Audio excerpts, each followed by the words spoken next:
भगवान श्री कृष्ण के अनुसार भक्ति का महत्व वो अर्जुन से कह रहे हैं।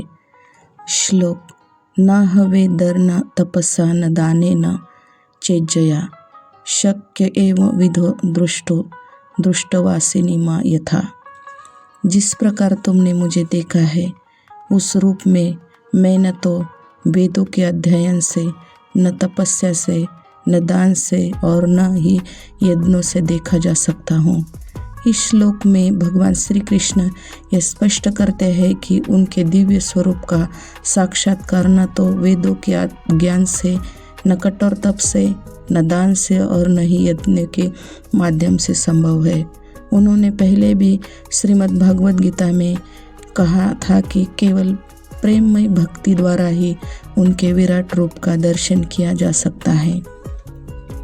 अब इस श्लोक में श्री कृष्ण अत्यधिक बल देकर कहते हैं कि जिस प्रकार तुमने मुझे देखा है उस रूप की अनुभूति केवल और केवल गहरी भक्ति से ही संभव है।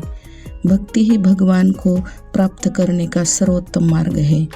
वैदिक ग्रंथों में भी बार बार ये दोहराया गया है कि केवल भक्ति ही हमें भगवान के साथ एकीकृत कर सकती है।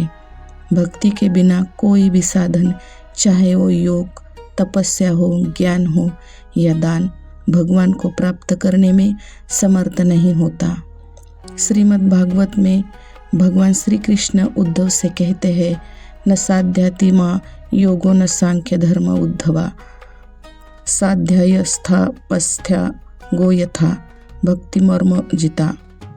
उद्धव, मैं अपने भक्तों के वश में हो जाता हूँ और वे मुझे जीत लेते हैं, किंतु जो मेरी भक्ति में लीन नहीं है वे चाहे अष्टांग योग का पालन करें, सांख्य दर्शन का अध्ययन करें, पुण्य कर्म और तपस्या करें, फिर भी वे मुझे नहीं पा सकते।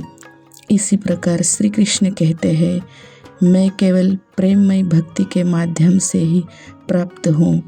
जो श्रद्धा के साथ मेरी भक्ति में तल्लीन रहते हैं वे मुझे अत्यंत प्रिय है। केवल सच्ची, अनन्य और प्रेममय भक्ति ही भगवान को प्राप्त कर सकती